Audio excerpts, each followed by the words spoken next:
fortification of commonly eaten foods, including cereals, offer a low-cost and simple way of delivering micronutrients to a large number of people. So in the ministry, we really support this. And though several foods could be used for carrying micronutrients, wheat and maize flour are excellent vehicles because most people take this food in different parts of the country. And we have worked with millers. They are our key stakeholders so that they can adopt the fortification technology. And most of the major millers now fortify their flours with the different kind of micronutrients as provided for in the standards. But of course, the majority of our consumers eat from the portion meal, or they grind their own flour and cook after they grow their own maize for subsistence, so they might miss out on this effort that we have put in place. And so other smaller millers lack the capacity to fortify flours, and of course the poor population group are known to present multiple micronutrients deficiencies. And of course so the struggle for the population to access nutritious food has to go on. And of course, the COVID-19 situation has also created challenges in terms of ability to afford, as most people have also lost their employment, and probably some of the foods are out of reach of most of the consumers. And cognizant of the limitations and concerns in food fortification, the Ministry of Agriculture, Livestock, Fisheries, and Cooperative, in collaboration with county governments and other partners, is undertaking to reduce the micronutrient deficiency among communities through more interventions. And we have already rolled out the Kenya Agri-Nutrition Implementation Strategy to provide a roadmap and coordination framework to acceleration the implementation of nutrition-sensitive agriculture components, which are parts of the national food and nutrition security. Also, during the time of COVID, because we realized most of the poor households were having challenges accessing food, we have started the initiative of the kitchen gardens, which also help in advancing nutrition in poor households as we work with them for them to grow their own vegetables and other agricultural produce. We have also promoting increased production of staple foods, cereals, roots, tubers, crops, and oil crops to provide materials. We have a food or a crop diversification program in the ministry, which we are really promoting. We're also supporting flour blending initiatives that focus on increased access to micronutrients. And to this end, 6 flour blending standards have been developed for use by the industry. This is maize, cassava, flour blend, cassava, flour, maize, millet flour blend, maize, sorghum flour blends, and wheat, sorghum flour blends, and wheat, sweet potato flour blends. And we encourage the industry to adopt these standards and to also blend their produce. I know the industry wanted this to be voluntary, and I think that is basically the case, and we can work together to make sure that we move in this direction. This will also help in providing markets for the smallholder farmers who are growing some of these other cereals which are not so popular, or some of the starches like cassava. We are also, through CALRO, through breeding initiatives, trying to grow and breed and disseminate planting materials for high iron-rich beans, zinc-rich beans, orange-fleshed sweet potatoes, which have vitamin C, and so on and so forth, just to improve on the nutrition component.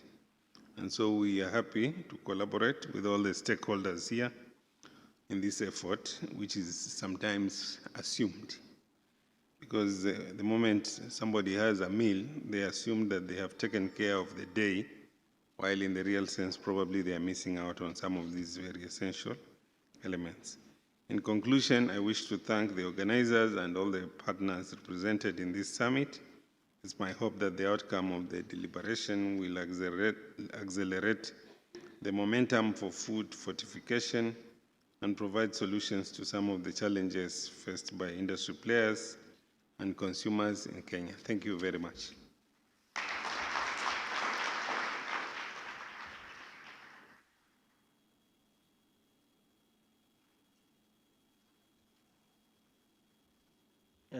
Thank you, PS Professor Hamadi, for that inspiring speech.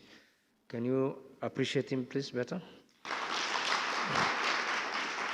Thank you very much. It's my honor again to welcome CAS David Osiani, representing the CS Ministry of Industrialization, Trade and Enterprise Development, to give his speech. Thank you.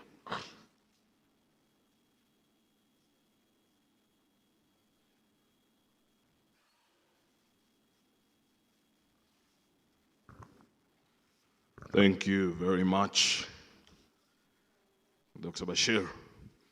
I must admit that I was getting used to the idea of being addressed as Dr. David Osiani.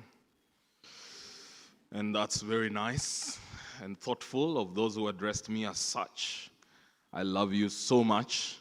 It's what happens when I sit around a professor and two doctors. So I become that, it rubs off. I am very grateful to my colleague, the CAS, Chief Administrative Secretary, Ministry of Health, and the chief guest for today, Dr. Rashid Aman, the Principal Secretary, Ministry of Agriculture, Livestock, Fisheries, and Cooperatives, and the PS in charge of the State Department for Crop Development, Professor Hamadi Boga, to the head of Family Health, my brother and friend,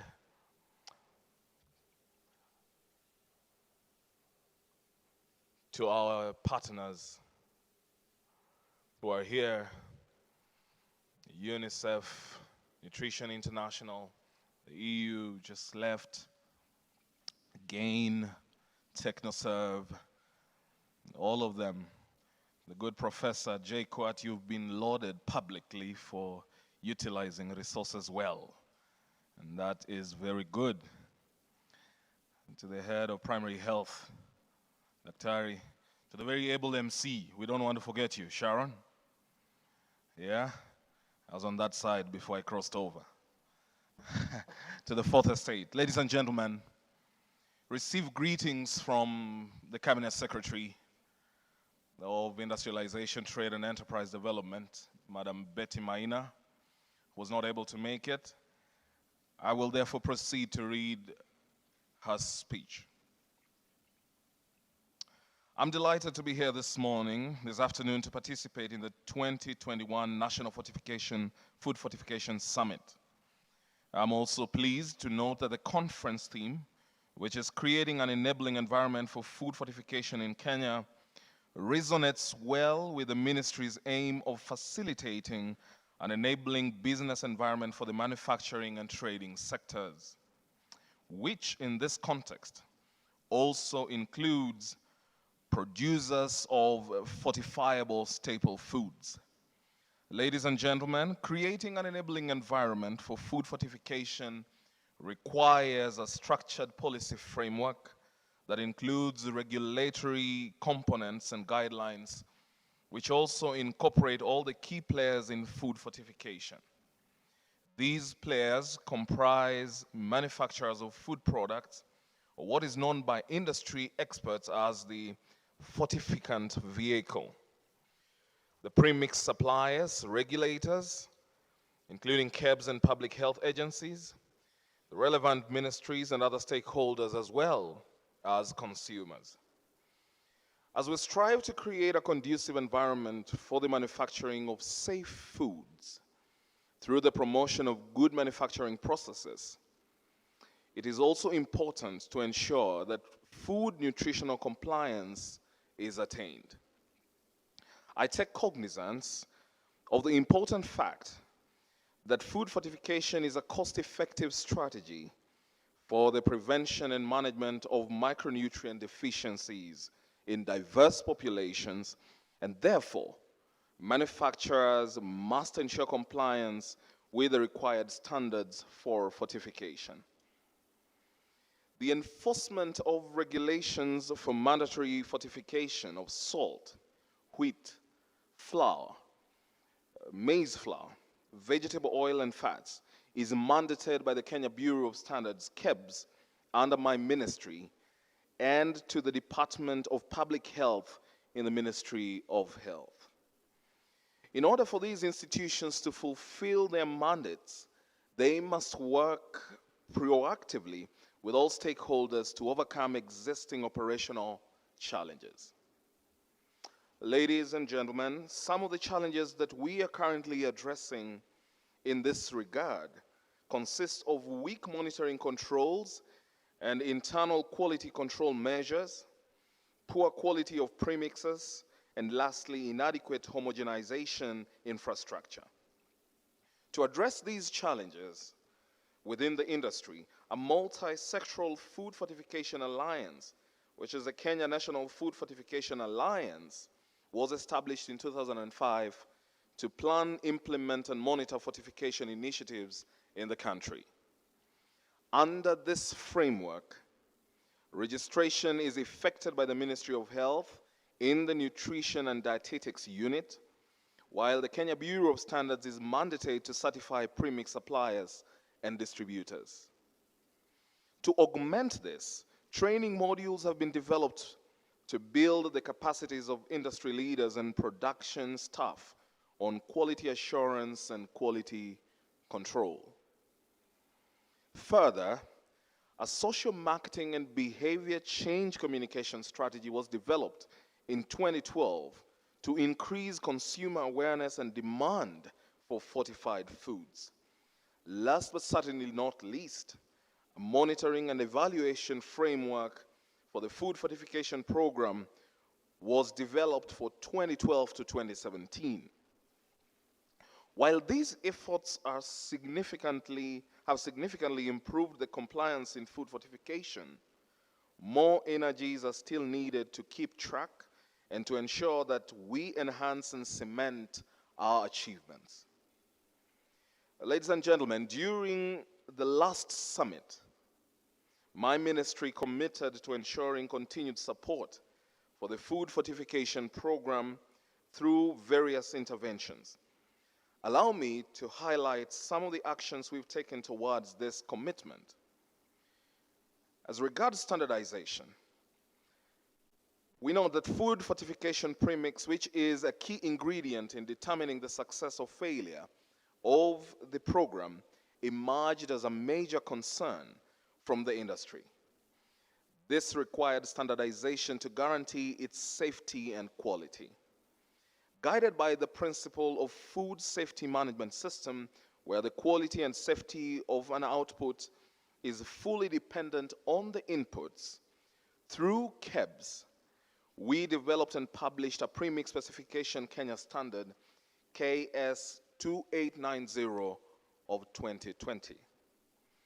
This is used as the basis for determining the quality and safety of premix in Kenya. This Kenya standard is currently under implementation and is the basis for the granting of certification of the Certificate of Conformity, COC, through our Pre-Shipment of Conformity Assessment, also known as PVOC program. Currently, the Kenya standard on requirements for supply of premix in Kenya, which is KS 2571 of 2020, was revised to seal all the identified gaps which were contributing to the presence of low-quality premix in the country. The publication and implementation of these two standards has significantly contributed to the increase in compliance, and the numbers that we have certified in 2021 has so far gone up. I'd like at this point to thank the Jomo Kenyatta University of Agriculture and Technology for their contribution to the development of the standard on premix, and specifically for their valuable research findings that informed the development of that standard. On matters training, ladies and gentlemen, a common interpretation of the Kenya standard by all stakeholders, as we all know, is essential to their effective implementation.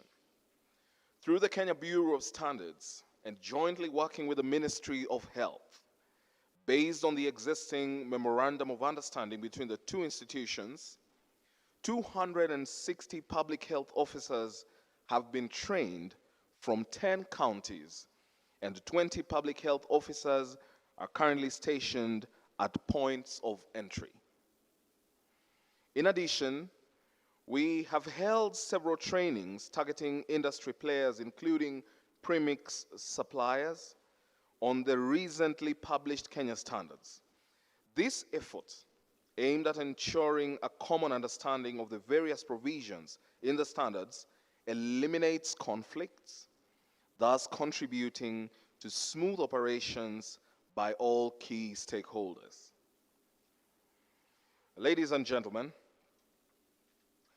jointly with TechnoServe, the Ministry of Industrialization, Trade and Enterprise Development has hosted stakeholders forums where technical and financial support discussions have been initiated.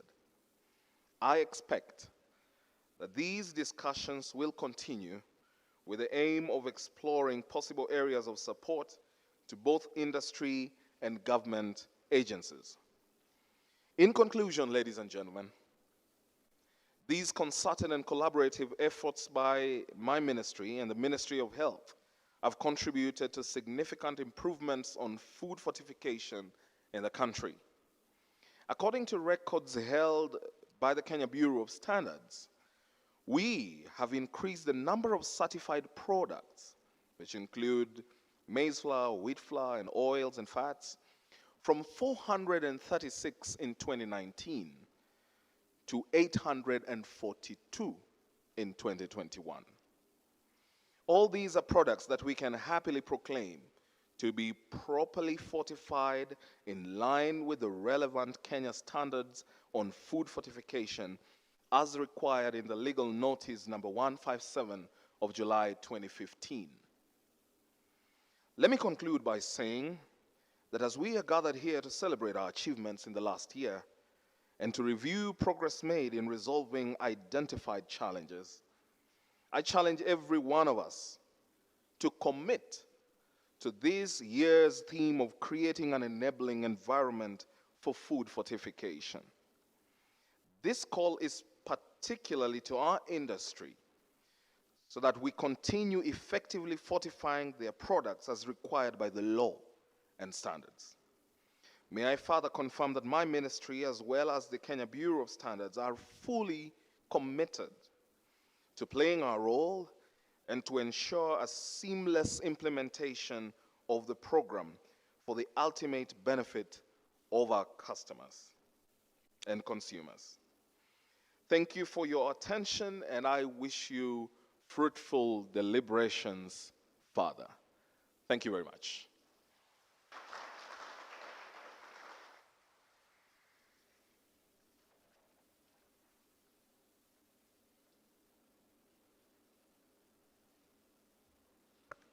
Thank you, Chief Administrative Secretary, Mr. David Osiani. Please appreciate him for the speech. I'm sorry we're keeping you long, but I think we are at the final end of our speeches.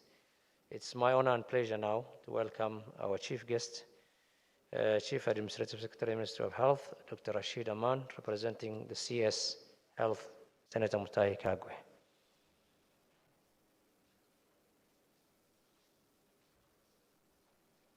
Thank you, Dr. Bashir.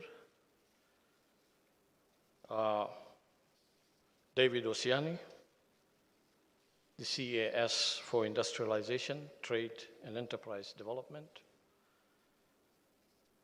Professor Hamadi Boga, the PS for Agriculture, Livestock, Fisheries and Cooperatives, our development partners, government ministries, departments and agencies, and our county government officials present, representatives from the food industry, distinguished guests, ladies and gentlemen, good afternoon. I am honored to join you today for the second National Food Fortification Summit 2021. Food fortification is a proven, safe, and cost-effective strategy for the prevention and control of micronutrient deficiencies.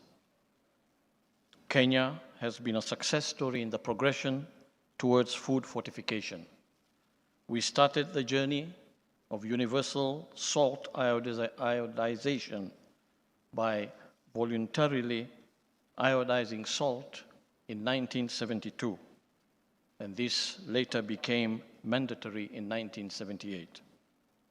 Further, fortification of prepackaged maize flour, wheat flour, vegetable oils and fats are now mandatory through legal notice number 62 of June 2012. In order to enhance coordination of the food fortification activities, the Ministry of Health established the Kenya National Food Fortification Alliance in 2005. KNFFA draws its membership from the relevant ministries and statutory bodies, food industries, partner organizations, academia, and research institutions. The theme for this year's summit, Creating an Enabling Environment for Food Fortification in Kenya, emphasizes on the need for us to focus on favorable policy, legislation, regulatory, and program environment. We need to support successful implementation of food fortification strategies aimed at addressing micronutrient deficiencies in our country. I'm glad to note that the country has made some progress towards achieving the global nutrition targets, specifically reducing the proportion of stunted children from 35% in 2008-2009 to 26% in 2014, reducing childhood wasting from 7 to 4%, and increasing the rate of exclusive breastfeeding in the first 6 months of life from 32 to 61% over the same period. These are good achievements, but still way below the target. However, despite these milestones, there exist regional disparities, with some counties reporting high levels of malnutrition. Additionally, micronutrient deficiencies remain a public health concern, especially for Kenya's women and children. The most common deficiencies among the Kenyan population, as you have heard repeatedly, are those of iron, folate, zinc, iodine, and vitamin A3. Ladies and gentlemen, according to the 2020 Economic Survey, malnutrition is one of the leading causes of infant and young child admissions in health facilities in the period 2017-2019.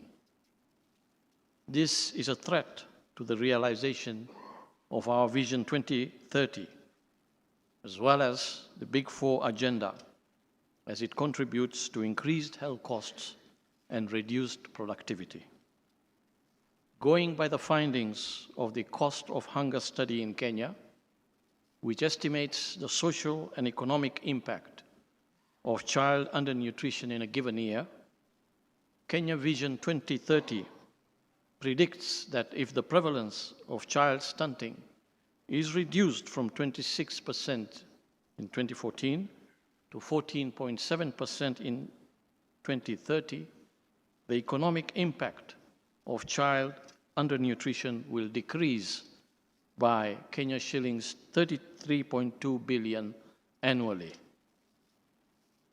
In order for the country to achieve Sustainable Development Goals and Vision 2030, nutrition must be given greater priority and investments towards nutrition programs must be increased. It is in this regard that the Ministry of Health is coordinating the implementation of the multi-sector Kenya Nutrition Action Plan, or KNAP 2018-2022, whose objective is to accelerate and scale up efforts towards elimination of all forms of malnutrition by 2030. I want to call upon all stakeholders who helped develop the Kenya Nutrition Action Plan to fully support the ministry in the implementation of the prioritized nutrition interventions. This summit provides an opportunity for stakeholder engagement in advancing food fortification agenda and to secure support and commitment towards elimination of malnutrition. Additionally, the summit resolutions will contribute to the ongoing Food Systems Summit national dialogues being convened by the Cabinet Secretary for Agriculture, Livestock, Fisheries, and Cooperatives in preparation for the United Nations Food Systems Summit. As we take stock of the progress made in food fortification, let us remember that staple food fortification is widely recognized as a best buy development and public health intervention with significant economic returns through averted diseases, enhanced productivity, and improved incomes. Therefore, it is my expectation that this summit will come up with key strategies needed to enhance compliance to the food fortification standards and to increase the proportion of households consuming fortified staples. In the presentations that I listened to, it struck me that we still have a long way in terms of compliance. And I understand that this compliance is really in reaching out to those food processors who may not be on the formal landscape. I also heard limitations in the area of equipment used for dosing. I think we need to really think hard because we know that a large proportion of our population take their harvest to the nearest posho mill to grind it and then take it back home. We need to focus on that area. We need to find ways outside of the traditional mechanized system of dosing that we use in industry to find out how we can rope in that proportion that we are not able to now to comply with the standards. Ladies and gentlemen, as I conclude, let me take this opportunity to thank the development partners, food industries, the various ministries, departments, and government agencies for their support and great contribution in advancing food fortification initiatives. Finally, I take this opportunity to declare the Kenya National Food Fortification Summit 2021 officially opened. It is also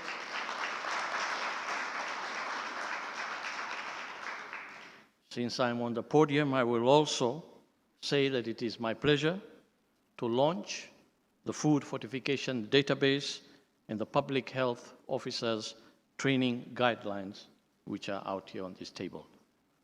Thank you, and God bless you all.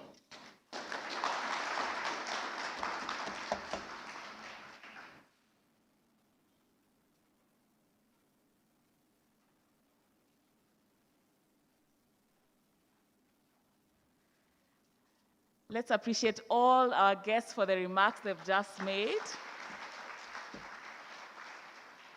Thank you, Dr. Bashir and Dr. Salim, for taking us through those sessions. Maybe just like Ocean by association, there'd be a doctor somewhere. And yes, now the summit is officially launched. We want to go through a session of launching some key products that we have here. And for the first launch, we'll be launching a database. And I want to invite John Mwai from D&D, who will be taking us through what this online database is, what it's about, and why it's important. Let's appreciate him as he comes. Thank you very much.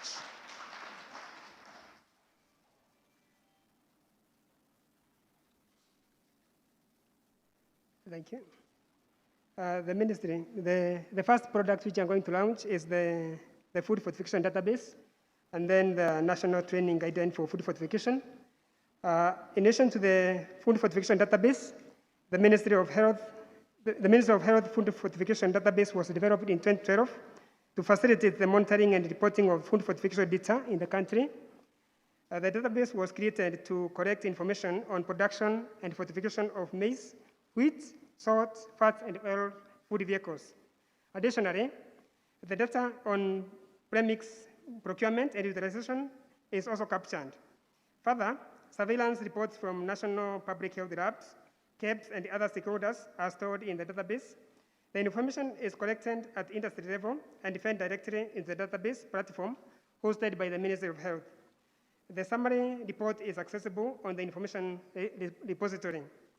JKUAT, through the European Union funding, has supported the review and updating and the transfer of the database from the Strathmore University to the Ministry of Health to ensure its sustainability. The database will help policymakers and experts understand data, which is necessary to track national and regional progress on the food fortification program. It will inform decision makers about the ways to improve the quality of national fortification program for better health. The person who will guide us in that process is Mr. Oyel. I hope it will be supported by the team, the IT team, so that then he can take us through that process. Mr. Oyel. He is a technical person from Jomo Kenyatta University of Agriculture and Technology who are supporting us through the EU-funded project.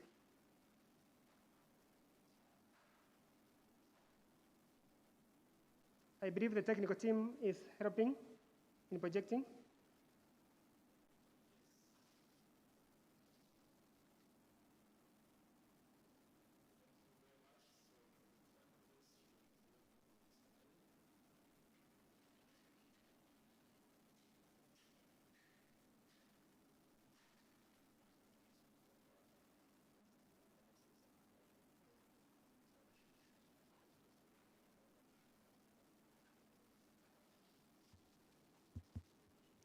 The database should be able to display. I've actually shared. All right. Yeah, there we are. So this is basically the database that was initially hosted at Strathmore University. And as has been shared, it has now been transferred to JKUAT and hosted at the Ministry of Health. So this is the landing page. We have created different users with different roles. One of the basic one is the industry clerk role. So once you log in with that role, then the industry clerk, for example, this company, the role that I have created is for Mombasa Maize Millers at Embakasi. So with this role, then the industry clerk can be able to view data. You can see their vehicle. They deal with maize and wheat. And because of the limited functionality, they can only be able to view data related to maize and wheat. All right, so if you want to display the data over time, so this is basically production data for the year 2016. On the same note, because they also deal with wheat, you can get the wheat data for the particular year. And the industry clerk can also be able to input data. Again, you choose which data, which production data you want to key in. For example, if you want to input maize, then you have all the fields. You select the year and all the relevant fields. So this is hosted at the MOH, and Currently, we are accessing it through an IP address, but once we sort out the domain, then the domain will be available to all our industry partners to be able to start using it. Thank you.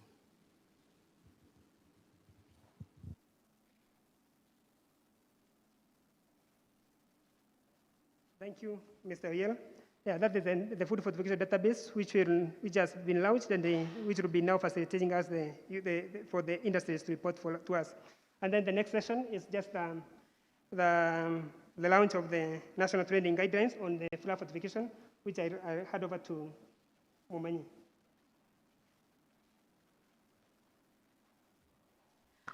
Let's appreciate the good job for the launch of the online database. And now we want to launch the national guidelines for flour fortification. And I want to invite Madam Veronica to join me on that as we launch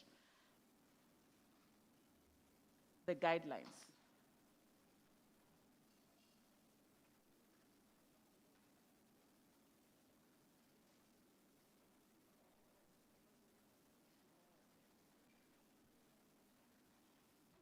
This is straightforward, so we'll invite our guests to join in the launching.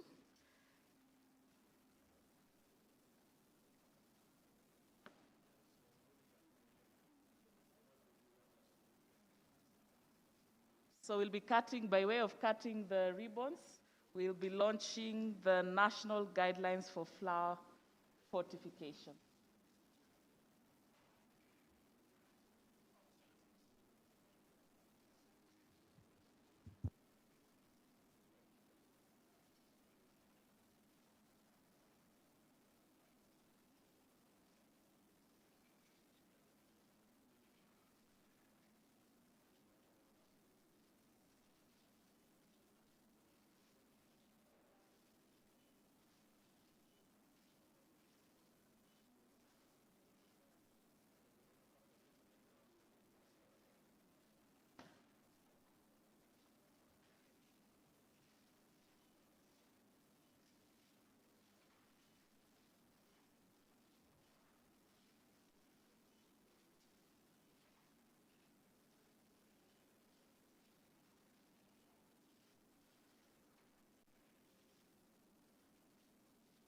All right, and this has been launched, so let's just appreciate the moment.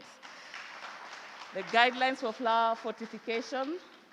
You can see the booklets right there, officially launched. Thank you very much to our chief guests for the session. Asante sana. And so we want to straight away proceed, invite our chief guests as well as our representatives from our partners to head straight for our photo session. Right outside on the steps. I think our photographers will guide us, after which we will head on to have our lunch break. So our guests, please don't leave. Let's go straight for the photo sessions.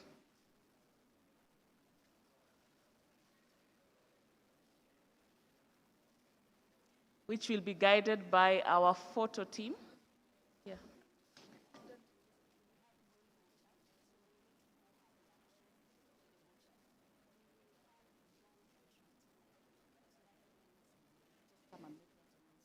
Foods are a cost-effective solution to these problems. Fortified foods are safe and include salt, maize and wheat flour, cooking fat and oil. They have extra added vitamins and minerals. Vitamin A is good for your vision. Zinc improves your immunity.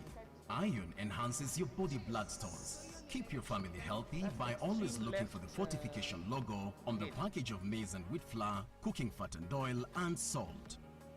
This message is brought to you by the Ministry of Health and JQuat with support from the European Union. Check. Yeah. Good afternoon, ladies and gentlemen. Just a gentle reminder, please don't break for lunch without getting your meal card. The meal cards will be issued on the extreme left. So for you to have your lunch, you'll require the meal card on the extreme left. Thank you.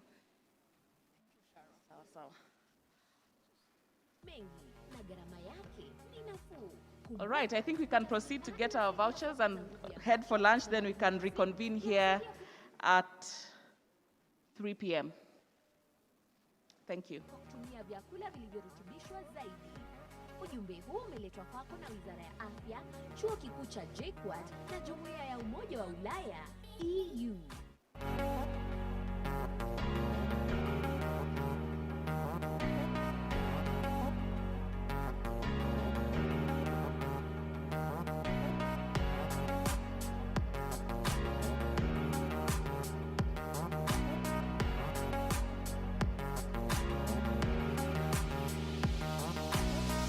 This message is brought to you by the Ministry of Health and JKUAT with support from the European Union.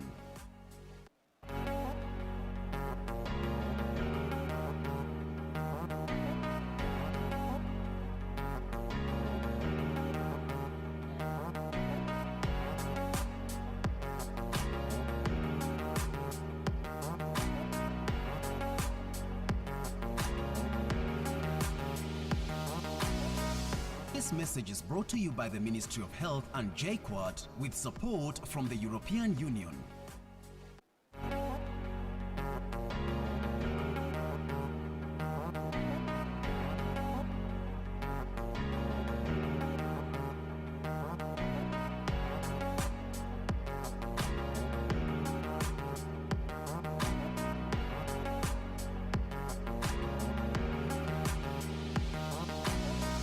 This message is brought to you by the Ministry of Health and JKUAT with support from the European Union.